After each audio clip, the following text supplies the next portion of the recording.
আসসালামু আলাইকুম এভরিওয়ান, সবাই কেমন আছেন? আশা করি সবাই ভালো আছেন।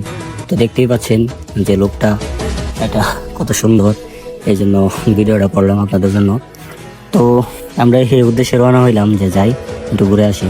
তারপরে বড় ভাইয়ের বাসায় গেলাম, যাওয়ার পরে ওর বাসা থেকে ওই কল দিছে যে ভাইয়া যাই এমনি ঘোরা লাগে, আসেন ঘুরতে নিয়ে যাই, আমাদেরকে ঘুরতে নিয়ে যাইতেছে। তো আমি আকরাম আমাদের এখান থেকে চলে গেছি ওদের বাসা থেকে এই চলে যাইতেছি। তো আমরা ওই লোকেশনটার উদ্দেশ্যে রওনা হচ্ছি। আশা করি আমাদের ভিডিওটা দেখতে থাকুন, কারণ ভিডিওতে অনেক কিছু বলবো, যা বলবো তা অবশ্যই আপনাদের কাজে আসবে ইনশাল্লাহ। তো আমরা ঘুরতে ঘুরতে কত টাকা খরচ হইলো আর কি না হইলো সব আপনাদেরকে বলে দেবো যে কেমনি কী হয়েছে। তো আমরা সিএনজি দিয়ে প্রথমে এখান থেকে উঠলাম, 300 টাকা ভাড়া নিল এই যে রাজশাহী বাজার থেকে। এখান থেকে আমরা উঠছি নবাবপুর থেকে, 300 টাকা সিএনজি ভাড়া। চলে গেলাম মিরপুর 1-এর উদ্দেশ্যে। তো মিরপুর 1-এর উদ্দেশ্যে যাইতে যাইতে রাস্তাটার ভিউ অনেক সুন্দর, এটা সংসদ, মহান জাতীয় সংসদ। তো রাস্তাটার ভিউটা অনেক ভালো লাগছে, তাই এটা ভিডিওটা নিলাম।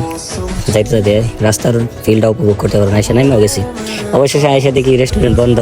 তো আমরা এখন কী করবো, যেহেতু বন্ধ তখন সিনজাওয়ালাকে বললাম যে মামা অন্য কোথায় নিয়ে যান, কোথায় যাইবা, কোথায় এখানে ঘোরার জায়গা আছে? ঘোরার জায়গা তো অনেক জায়গায় আছে, আসো তোমাদেরকে মাজারে নিয়ে যায়, মিরপুরে কে মাজার আছে। তো আমরা জানতাম বাট এখানে মাজার আছে কিন্তু কোনো সময় যাই নাই, একটা ভুলের কারণে হয়তো মাজারে যাওয়া হয়ে গেছে। আমরা মাজারে আইসা বললাম সিনজি দিয়া। তো মাজারে আবার নিল 100 টাকা, মোট 400 টাকা সিনজি ভাড়া নিছে। তো আইসা বললাম এখন মাজার থেকে একটু আপনাদেরকে ঘুরাই দেখাবো, কারণ মাজারে আমি কোনো সময় আসি নাই, শুধু এই ফার্স্ট ভুলের জন্যই আসা হয়েছে। তো একটা সিলাই আমরা মাজারটা দেখলাম, একটু ঘুরে ভিডিও করলাম, ছবি টবি নিলাম। পিকটিক নেওয়ার পরে মাজারে একটু ঘুরে বাজারের ভিতরে গেছিলাম, ভিতরে যায় একটু সময় ঘুরছি, কারণ অনেক হয়রান হয়ে গেছি। যাওয়ার কথা ছিল সকাল 6টা বাজে আমি রুমের থেকে বাইরে হইলাম। তো আমরা বাড়িতে 9টা বাজে গেছে। 9টা বাজে যাও আমরা কিন্তু রেস্টুরেন্টে খোলা পাই না, কারণ 12টার আগে রেস্টুরেন্টে খোলা না। তো আমরা মাজারের ভিতরে একটু ঢুকলাম, দেখে একটা ভিডিও নিলাম, ভালোই লাগলো। ভিতরে অনেক ঠান্ডা আবহাওয়া ছিল, কারণ গরম থেকে আসছি তো ভালোই লাগছে। তো আমরা এখন চলে যাচ্ছি, প্রায় অনেক সময় 1.5 ঘন্টা সময় এখানে কাটাইলাম। 1.5 ঘন্টা পর এখান থেকে চলে যাচ্ছি, এখান থেকে আবার ওই রেস্টুরেন্টের উদ্দেশ্যে রওনা হচ্ছি। তো এখানে মূলত আমাদের ফোকাসটা হইলে গিয়ে সুইমিংটা অনেক সুন্দর, ভালো লাগছে। আর যে জায়গাটা অনেক সুন্দর, খেলার মাঠ সহ অনেক কিছু আছে, ঘুরে অবশ্যই আপনারা ঘুরে মজা পাবেন ইনশাল্লাহ। এই জায়গাটা যদি আসেন অবশ্যই বলতে পারবেন কতটুকু ভালো জায়গা। একটা রেস্টুরেন্ট অনেক ভালো হয়েছে, দেখতেই পাচ্ছেন রেস্টুরেন্টের সামনের রোডটা। তো এখন বর্তমানে 12টা বাজে গেছে, যে কারণে রেস্টুরেন্টগুলো খুলে ফেলছে। তো আমরা এখন ঢুকবো আর কি, টিকিট দিব, টিকিট নিয়ে তারপরে ভিতরে ঢুকতে হবে। তো আমরা অবশেষে টিকিটটা নিলাম, টিকিট নেওয়ার পরে দিলাম সবার কাছে 4টা টিকিট নিলাম। আমরা 4 জন গেছিলাম, 4 জনের 4টা টিকিট নিলাম। তো এখানে 4,000 টিকিট নিছি। তো আমরা এখন লিফটে আইসা বললাম যে রেস্টুরেন্টের ভিতরে সামনের লোক, রেস্টুরেন্ট অনেক সুন্দর, বাট আসলে বুঝতে পারবেন। 16 তলা লিফটে আমরা 16 তলা উঠলাম, ওঠার পরে সামনে থেকে একটা ভিডিও নেওয়া হইলো। তো এখান থেকে আমরা টিকিট করলাম। তো কাউন্টারে আইসা বলছে তোমরা কী করবা? তো আমরা সুইমিং করতে চাইছি। তো বলছে সুইমিং জন পিছে 450 টাকা করে। তো আমরা 450 টাকা করে সুইমিং নিলাম 4টা। তারপরে আবার এখানে একটা কথা আছে যে আপনারা যে 200 টাকা দিয়ে টিকিটটা কাটবেন, যে টিকিটটা নিচ থেকে খাইটা লইবেন, এটা পরে এখান থেকে সুইমিং করেন আর যাই করেন খাবারের সাথে অ্যাডজাস্ট করে এটা ধরে দিবে আর কি। তো দেখতেই পাচ্ছেন। তো আমরা সুইমিংয়ের প্রথমে ওই টিকিটটা 4টা টিকিটে 800 টাকা নিল। নেওয়ার পরে আমরা পরে কী করলাম, এখানে আমাদের মোট বিল কত জানি হয়েছিল, 1800 না 2000 টাকা হয়েছিল। তো এখানে বাকি আরও 1000 টাকা দেওয়া লাগছে। দেওয়ার পরে আমরা এখানে ঢুকলাম।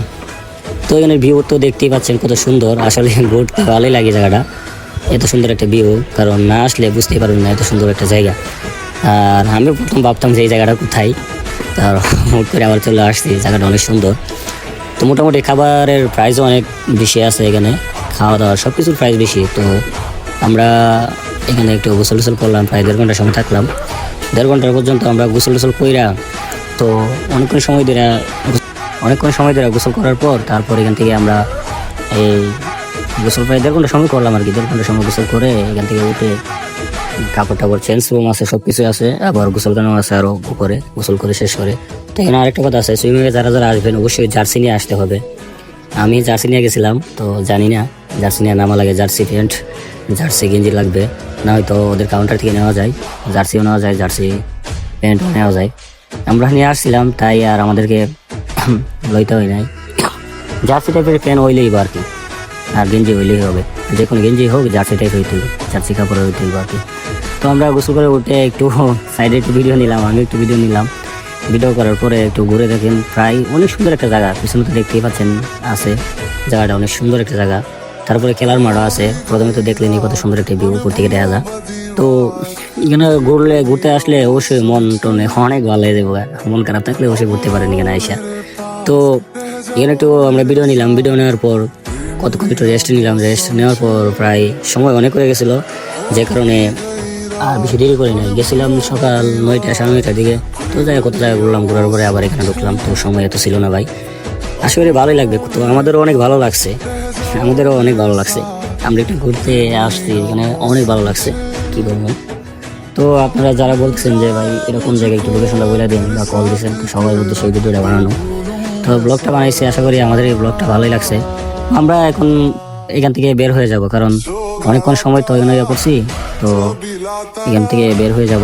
তো লিফটে উঠলাম, লিফটে ওঠার পরে এখান থেকে মনে করেন অনেক সুন্দর একটা ভিউ, লিফট থেকে ভিডিও নিল। তো আমরা নিচে চলে যাবো, নিচে যায় এমনি খাওয়া দাওয়া হয়েছে, নিচে যায় খাওয়া দাওয়া করছি, রেস্টুরেন্টে খাওয়া দাওয়া করে নেই, বাট অনেক দাম ছিল, সব কিছুর দাম প্রাইস অনেক বেশি, তুলনামূলক অনেক বেশি প্রাইস ছিল, যে কারণে আমরা বাহিরে খাবার খেয়েছি, ভিতরে আর খাওয়া দাওয়া করে নেই। আর খাবারও তেমন একটা কিছু পাওয়া যায় না, যেটুকু খাওয়া দাওয়া তারপরে আসে মোটামুটি দেখছি যেটা। তো আমরা নিচে চলে আসলাম, নিচে চলে আসে এখান থেকে বের হয়ে তো ভিডিওটা নিল, নিচে চলে যেয়ে আরেকটা রেস্টুরেন্ট ঢুকবো, ঢুকে খাওয়া দাওয়া করবো। খাওয়া দাওয়া করে আমরা রেস্টুরেন্ট ঢুকছি, খাওয়া দাওয়া শেষ করছি, খাওয়া দাওয়া শেষ করে একটু মজা করতেছি, আমরা চলে আসছি। তো ভিডিওটা অবশ্যই দেখবেন, এখান থেকে সব ডিটেলস জানা বলা আছে, কত কম জায়গায় কত টাকা লাগছে। তো আশা করি আমাদেরও খাওয়া দাওয়া শেষ, আমরা চলে যাচ্ছি। এখন আমরা কি করবো, আবার সিঞ্জি নিবো, সিঞ্জি নিয়ে আমরা আমাদের গন্তব্যস্থানে নবাবপুর চলে যাব। তো আইসা নামে গেছি, তো আমাদেরকে বিদায় দেওয়ার পালা, আমাদেরকে বিদায় দিতেছে, আমাদের বাসায় আমরা গেছিলাম, ওরা আমাদেরকে ঘুরতে গেছে, অনেক ভালোই লাগলো। যাক, পরিচয় ছিল না, বাট পরিচয় হয়েছে, এখন পরিচয় হয়েছে, ওরা সম্পর্ক হিসাবে নতুন করে ভাই বুঝতেই পারলাম না। তো আশা করি ভাই সবাই ভালো থাকবেন, সুস্থ থাকবেন, আল্লাহ হাফেজ। ভিডিওটা আশা করি অবশ্যই ভালো লাগছে। আর একটা লোকেশনটা হচ্ছে মিরপুর 1 ঈদগার মাঠের লগে, রেস্টুরেন্টের নাম দেওয়া আছে দিবাবুল রেস্টুরেন্ট। তো 16 তালা 16 তালা আর কি, উঠতে হয় লিফট দিয়ে। তো আশা করি সবাই আমাদের ভিডিওটা ভালো লাগছে, আমাদের পাশে থাকবেন, আল্লাহ হাফেজ।